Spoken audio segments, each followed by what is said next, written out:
जो समाज सत्ताओं की चौखट पे नाक रगड़ते हैं वो समाज कभी अपने पुरुषार्थ को नहीं प्राप्त करते। देखिए कि 70 सालों के बाद उसी गुजरात से दो दिल्ली पहुंचे हैं। वो कहते हैं कि अगर कोई तुम्हें थप्पड़ मारे तुम दोनों गालों पे एक साथ मारना।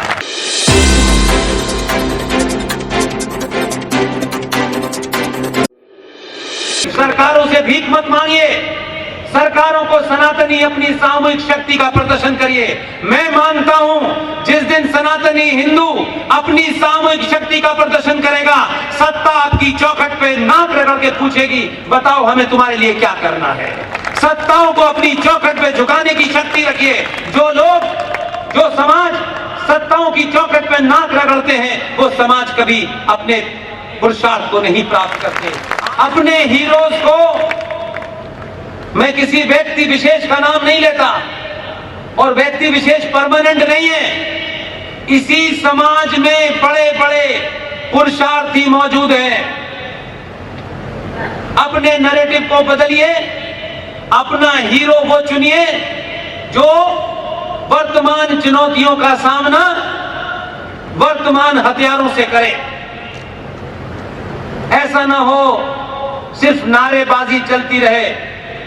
और आप तो 700 साल में पहली बार भारत की राजनीति के केंद्र में सनातनी आया है। इससे पहले या तो यादव था, ब्राह्मण था, ठाकुर था, बनिया था, दलित था, महादलित था। 14 में आप बदले तो आप अपने बदलाव का रूप देखिए कि दुनिया हक्की बक्की रह गई कि गांधी को मानने वाला देश, गांधी की मिट्टी से निकले हुए एक ऐसे आदमी को जो 2002 का हीरो कहलाता है, उसको इसने चुना कि वो जानते थे कि इस देश की चुनौतियों को यही आदमी जवाब दे सकता है। इसकी कास्ट क्या है, ये किस पार्टी का है, उन्होंने कहा यही हमारे लिए ठीक है।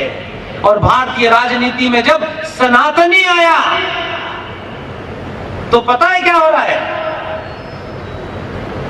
जिनको अपना गोत्र नहीं पता था वो अब कुर्ते पे जनेऊ पहन रहे हैं। अब होड़ लगी है, हमें वोट किसका लेना है। इससे पहले वोट होता था ये मुसलमानों का वोट लेना है, यादवों को लेना है, ये 4% दलितों का लेना है। आप 95 करोड़ ने कहा कि हम दलित भी हैं, ठाकुर भी हैं, ब्राह्मण भी हैं, हमारी अलग अलग पहचान है, हम किस में किसकी शादी करेंगे ये हमारी निजी च्वाइस है, लेकिन राष्ट्र के लिए जब सरकार चुनेंगे तो हम सनातनी होकर चुनेंगे। और यही वजह है कि दिल्ली बदली। दिल्ली को अंदाजा है इस बात का पूरा अंदाजा है। और अगर कभी कभी आपको लगता है कि उनके अंदाजे में कुछ कमजोरी हो रही हो तो कुछ नहीं करना है। खाना खा के एक दिन, कोई भी दिन जब आपका दिल करे, 10-20 लाख सड़कों पे लोग खड़े हो जाइए। हम इसलिए खड़े हुए हैं कि दिल्ली राष्ट्र के निर्माण के काम को धीरा न करे, क्योंकि हम तुम्हारे साथ हैं। जब तक ये तुम करोगे हम तुम्हारी ताकत बन के खड़े रहेंगे। लिहाजा ये भरोसा बीच बीच में आप दिलाएंगे तो आपके नेता पार्लियामेंट में, जिस सदन में आपका बहुमत नहीं है, एक ऐसा कानून जिसमें दोनों सदनों में आपका बहुमत होना जरूरी था, लेकिन वो जो दोनों वहां बैठे हैं उनको पता था सड़क बनाने के लिए सनातनी ने हमें 303 सीटें 19 में नहीं दी हैं। ये समाज गड्ढे में रहने के लिए तैयार है, ये हवाई चप्पल पहन के भी घूम सकता है, लेकिन जिस कारण से दिया है उसकी नाराजगी इसलिए प्रकट करते रहिए। बीच बीच में कोई काफिल न हो जाए, कहीं कोई खो न जाए, कहीं कोई भूल न जाए। काम बहुत हैं, इसलिए जब सड़क पे आएंगे तो ये खबर बनेगी कि भाई बीकानेर के लोग, राजकोट के लोग, अहमदाबाद के लोग ये सड़कों पे आज निकले क्यों हैं। भाई ये निकले इसलिए हैं कि कुछ काम और बाकी है, देर मत करो, क्योंकि हम इस बात के इंतजार में नहीं बैठेंगे कि आप 500 साल तक सत्ता में रहेंगे। एक एक दिन महत्वपूर्ण है, हर दिन एक ऐसा फैसला कीजिए कि जिससे कि इस राष्ट्र को बचाया जा सके।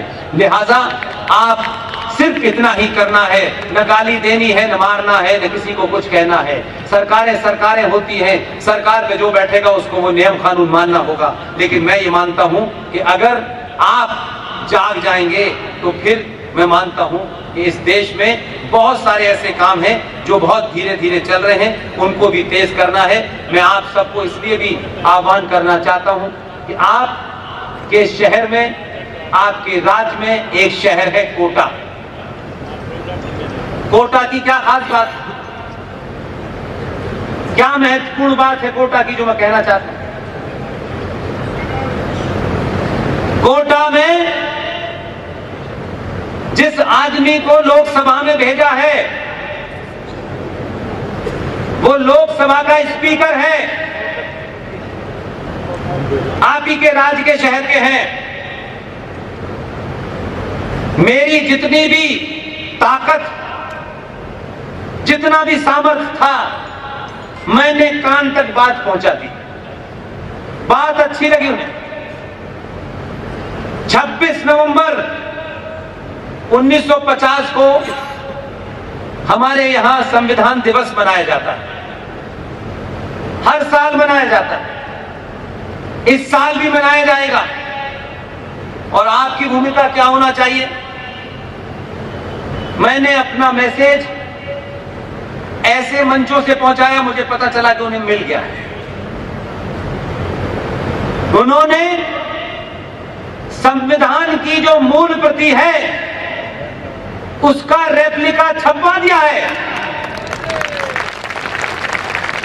मेरी ये मुहिम है कि स्वामी जी ने जिन चित्रों को अलग अलग करके दिखाया, उनके बारे में बताया, उन चित्रों को बताने के लिए शांति निकेतन के एक बहुत बड़े आर्टिस्ट थे जिनका नाम था नंदलाल बोस। अच्छे आदमी थे, लेकिन उसमें एक गड़बड़ हुई।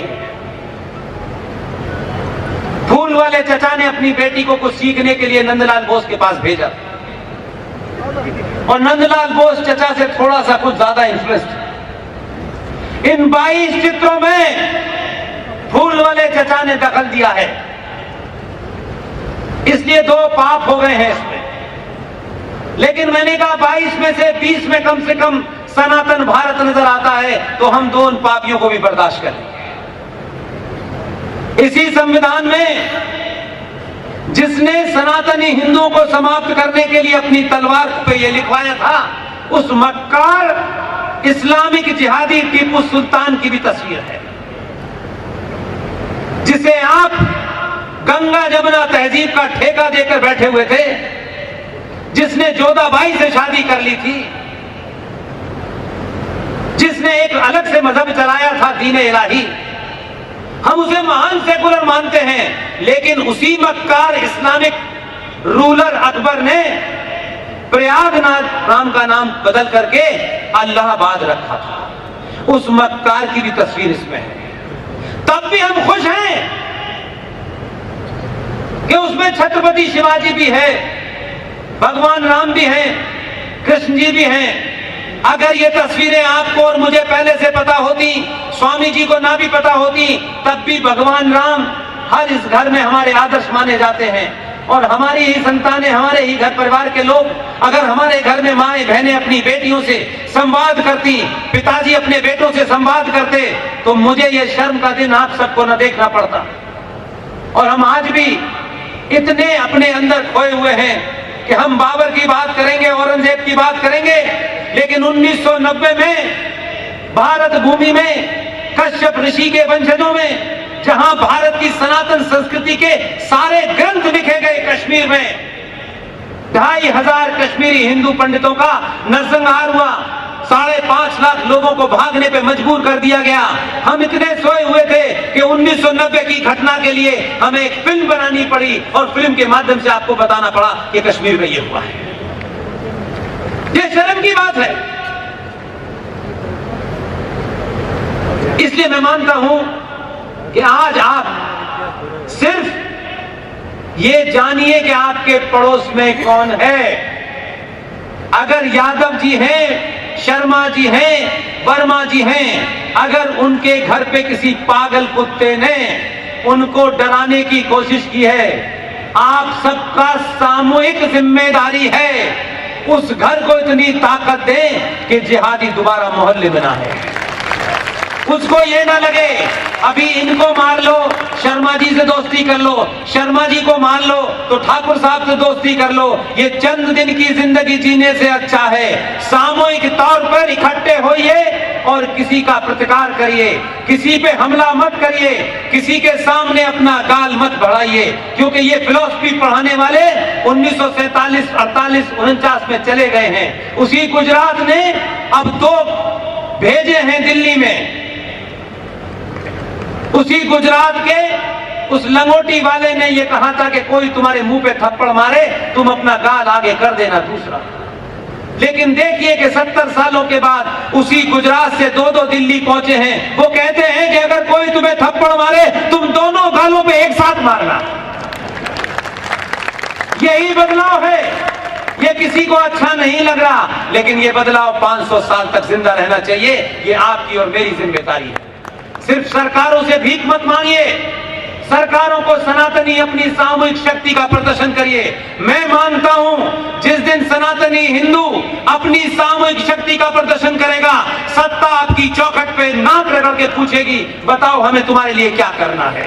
सत्ताओं को अपनी चौखट पे झुकाने की शक्ति रखिए। जो लोग, जो समाज सत्ताओं की चौखट पे नाक रगड़ते हैं, वो समाज कभी अपने पुरुषार्थ को नहीं प्राप्त करते।